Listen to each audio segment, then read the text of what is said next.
হরে কৃষ্ণ। নমস্কার বন্ধুরা, কৃষ্ণ কথা ইউটিউব চ্যানেলে আপনাদের সকলকে স্বাগত। আজ এই ভিডিওর মাধ্যমে আমরা আপনাকে বলবো, আপনার জীবনে যিনি স্ত্রী হিসাবে আপনার কাছে এসেছেন, পুত্র রূপে যিনি বা যারা আপনার জীবনে এসেছেন, জানেন কি তারা কে, কেন আপনার কাছে এসেছে? আপনি কি তাদের পরিচয় জানেন? জানেন না তো? আজ আমি এই সব বিষয় স্পষ্ট করার চেষ্টা করব। তাই অনুরোধ করব ভিডিওটি শেষ পর্যন্ত দেখার জন্য। আজকের বিষয় আধ্যাত্মিকতা থেকে এতটাই সংযুক্ত যে আমরা যদি তাদের পরিচয় বুঝতে পারি, তাহলে তাদের বিরুদ্ধে আমাদের কোনো অভিযোগ থাকতে পারে না। অভিযোগ থাকলেও পাওয়ার কিছুই নেই। তো চলুন ভিডিওটি শুরু করা যাক। বন্ধুরা, আজ আমাদের সামনে আমাদের জীবনে যারা আত্মীয় স্বজন হিসেবে, স্ত্রী হিসেবে বা পুত্র হিসাবে এসে আমাদের পরিবারের সদস্য হয়েছে, তারা আমাদের প্রতি কেমন আচরণ করে এবং তাদের প্রতি আমাদের কেমন আচরণ করা উচিত, এটি একটি অত্যন্ত গুরুত্বপূর্ণ বিষয়। এটা সবসময় মাথায় রাখবেন, কখনো ভুলবেন না। ভুলে গেলে জীবনের ঝামেলা আরও বাড়বে। স্বাভাবিক জীবন যাপন করতে পারবেন না, আপনি জীবন অর্থায়ন করতে সক্ষম হবেন না। আজ আমাদের সামনে আমাদের স্ত্রী হয়ে যিনি এসেছেন, সে আমাদের নিজেদের কর্মের ফলে এসেছে। কর্ম করার সময় আমরা চিন্তা করি না আমাদের কি করা উচিত এবং কি করা উচিত নয়। আর যদি সেই স্ত্রীর আচরণ আমাদের প্রতি উচিত হয়, তাহলে আমরা উপযুক্ত মনে করি। স্ত্রী যদি আমাদের সেবা করে, তবে আমরা অনুভব করি উপযুক্ত স্ত্রী। আর যদি সে সেবা না করে, তাহলে আমরা অনুভব করি সে আমাদের জীবনকে নরক করে তুলেছে। এই উভয় পরিস্থিতিতে স্ত্রীর পরিচয় জেনে নিন। দেখুন বন্ধুরা, যখন আপনার প্রতি আপনার স্ত্রীর আচরণ ভালো, তিনি আপনার কাজে সহযোগিতা করে, আপনার আদেশ পালন করে এবং আপনার সুখ দুঃখের যত্ন নেয়, তখন সে আপনার আধ্যাত্মিক পথে আপনার মিত্র হয়ে ওঠে। তখন আপনি নিশ্চিত হতে পারেন যে তাকে আমরা পেয়েছি আমাদের ভালো কাজের কারণে।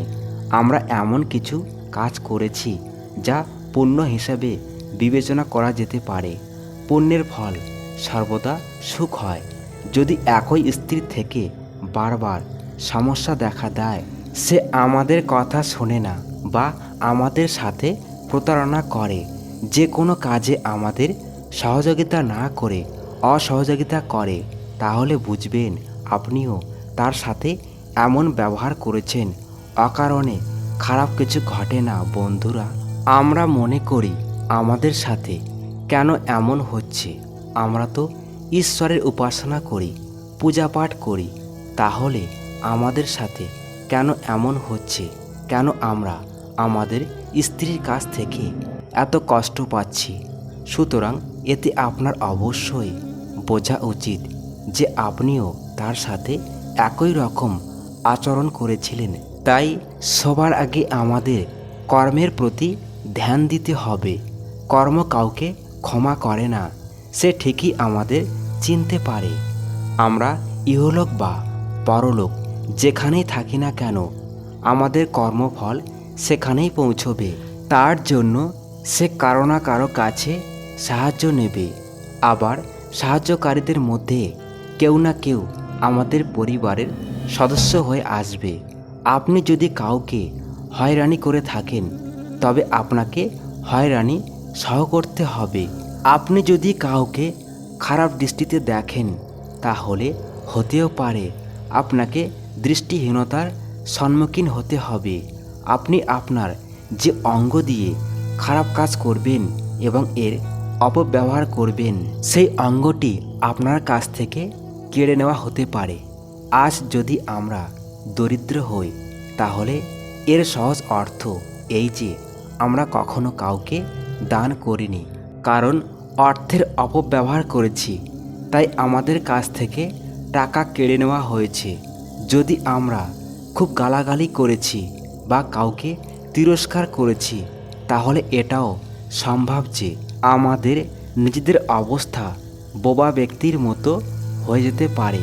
পুত্রের কথা বলতে গেলে পুত্র যদি আমাদের সাথে একই আচরণ করছে, তাহলে কে জানে কোথা থেকে কোন আত্মা আজ আমার ছেলে রূপে আমার ঘরে এসেছে। আপনাকে বলে রাখি, পুত্র 4 প্রকার। প্রথম পুত্র, যিনি আমাদের সেবা করেন।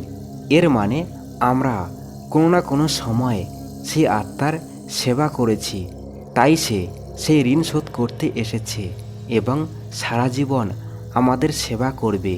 আমাদের ছেলে যদি এমন হয়, তাহলে সে তার ঋণ শোধ করতে এসেছে। দ্বিতীয় পুত্র, আমাদের জীবনে যদি এমন পুত্র আসে যে নিতে এসেছে, তাহলে সে কি করবে? আপনার সেবার সাথে তার কোনো সম্পর্ক নেই। সে আপনার টাকা নষ্ট করবে, প্রলোভন দেখিয়ে বা হুমকি দিয়ে টাকা নেবে আর নষ্ট করবে, কারণ আপনি এইভাবে তার টাকা নষ্ট করেছেন। তৃতীয় পুত্র, সে উদাসীন থাকবে। যতক্ষণ না বিয়ে করে তিনি ততক্ষণ পর্যন্ত আপনাকে সমর্থন করবে, আর বিয়ের পর আপনার সাথে সে কোনো সম্পর্ক রাখবে না, বিচ্ছিন্ন হয়ে পড়বে। তার নিজের পরিবার হবে এবং সে তার পরিবার নিয়ে বিচ্ছিন্ন হয়ে থাকবে। সে আপনার সম্পর্কে খারাপ কথাও বলবে না, আপনাকে আঘাতও করবে না, তবে সে আপনাকে সাহায্যও করবে না। আপনার প্রতি তার কোনো সহানুভূতি থাকবে না। সে হলো সম্পূর্ণ উদাসীন পুত্র। চতুর্থ পুত্র, যদি আমরা কোনো জন্মে কোনো আত্মাকে কষ্ট দিয়েছি, যন্ত্রণা দিয়েছি বা তাকে অসম্মান করেছি, তাকে নির্যাতন করেছি বা তার সাথে শত্রুর মতো আচরণ করা হয়েছে, তাহলে সেই পুত্র আমাদের সাথে ঠিক একইভাবে আচরণ করবে। সে আপনাকে শত্রু মনে করবে এবং মারধর করবে, গালাগালিও করবে, কারণ তখন আপনি সক্ষম ছিলেন, তাই সে আপনার কিছুই করতে পারেনি এবং আপনি নির্বিচারে তাকে অত্যাচার করেছেন। আজ ঈশ্বর তাকে সেই সুযোগ দিয়েছেন, তাই সে আজ তার প্রতিশোধ নিচ্ছে। তাহলে কি করতে হবে? কিভাবে এর থেকে বাঁচবেন? স্বীকার করে নিন। স্বীকার করে নেওয়াই ভালো। আপনি এটিকে প্রতিহত করতে পারবেন না। ঋণ শোধ না করে বেঁচে থাকা যায় না। আপনি যা করেছেন তার শাস্তি আপনাকে ভোগ করতেই হবে। পালানোর চেষ্টা করলেও সেই কর্মফল আপনাকে ছাড়বে না। আপনি এই জীবনে বেঁচে গেলেও পরবর্তী জন্মে রক্ষা পাবেন না। সে আপনাকে ছেড়ে যাবে না যতক্ষণ না তিনি আপনার কাছ থেকে আপনার প্রতিটি কাজের প্রতিশোধ না নিচ্ছে, ততক্ষণ সে আপনাকে ছেড়ে যাবে না। এই ছিল 4 প্রকার পুত্র। আমাদের শাস্ত্রে বলা হয়েছে যে সব সময় ভালো কাজ করুন, পাপ কাজ এড়িয়ে চলুন। এখন এই লোকদের সাথে বা এই সদস্যদের সাথে আমাদের কি করার দরকার? তাদের প্রতি খারাপ আচরণ বা শত্রুতা করা চলবে না। এটি দায়িত্ব মনে করে পালন করুন। তারপর দেখুন তারা কি করে। তারা স্বাধীন, তাদের এটা করতে দিন। আপনি থামাতে পারবেন না, কারণ দিনের পর দিন আপনার দুর্বলতা বাড়তে থাকবে।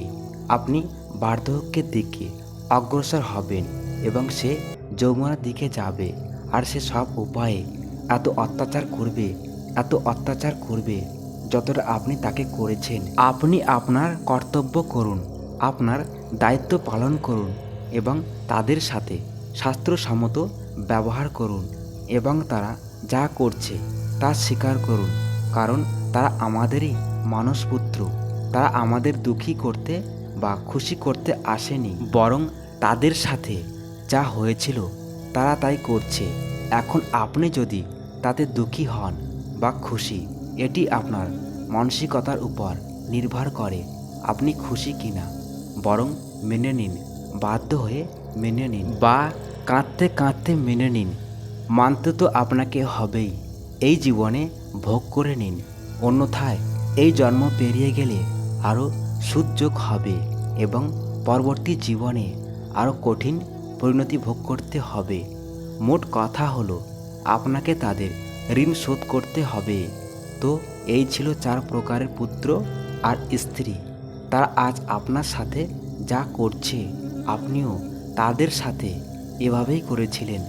কাউকে দোষারোপ করবেন না, অভিযোগ করতে কোথাও যাবেন না।